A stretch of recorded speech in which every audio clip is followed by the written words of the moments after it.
अस्सलाम वालेकुम। पैनामा का फैसला आ गया जी। ये नून वो जो कहते हैं ना मोटू गैंग, जो बाहर आकर उसने जो इंप्रेशन दिया जैसे वो जीत गए, ये टोटल झूठ है।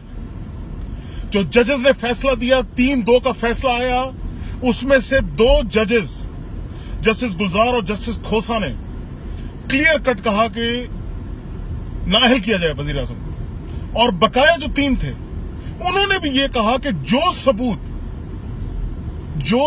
इन लोगों ने पेश किए, कतरी खत, जो भी उन्होंने बोला, वो सारे का सारा तमाम के तमाम जजेस ने रिजेक्ट किया।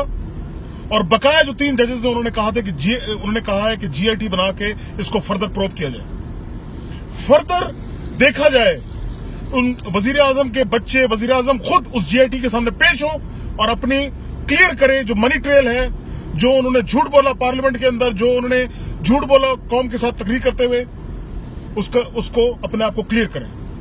तो भाइयों, ये जो नून गुने जो बदमाश बन के बाहर आकर उन्होंने जो ये तासुर देने की कोशिश कर रहे हैं कि वो जीत गए, वो बेसिकली सिर्फ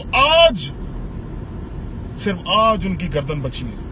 लेकिन 2 महीने के अंदर अंदर वो जीआईटी रिपोर्ट पेश करेगी। 7 दिन के अंदर अंदर जो उस जीआईटी के लोगों ने, जिन लोगों ने उसमें हिस्सा लेना है, उसकी रिपोर्ट सुप्रीम कोर्ट ने मांग ली है। तो भाइयों, ये जो जंग हमने शुरू की थी, आज हमने इसका बहुत इंपॉर्टेंट माइलस्टोन अचीव किया। आज एस्टेब्लिश हो गया कि जो सबूत उन्होंने पेश किए वो सब झूठ थे। तमाम के तमाम जजेस ने कतरी खत को रिजेक्ट कर दिया। ये जो मर्जी आकर बात बोल रहे हैं, जिस तरह मर्जी लोगों के सामने झूठ बोले, उनको मिसलीड करें। जो हकीकत है, जो असल बात है, वो ये है कि 5 जजेस में से 2 जजेस ने कहा कि नाअहल करो इनको, और 3 ने कहा कि नहीं, पहले और इन्वेस्टिगेट करो। तो अगर ये समझ रहे हैं, इनको अभी समझ नहीं है कि इनके साथ हुआ क्या है। ये जिस चीज की मिठाइयां बांट रहे हैं, ये अभी 2 महीने, अगले 60 दिन तक इनकी रोजाना ग्रिलिंग होगी। रोजाना इनको सवालों के जवाब देने पड़ेंगे। ये और झूठ बोलेंगे अपने आप को बचाने के लिए, उस पुराने झूठों को छुपाने के लिए और झूठ बोलेंगे।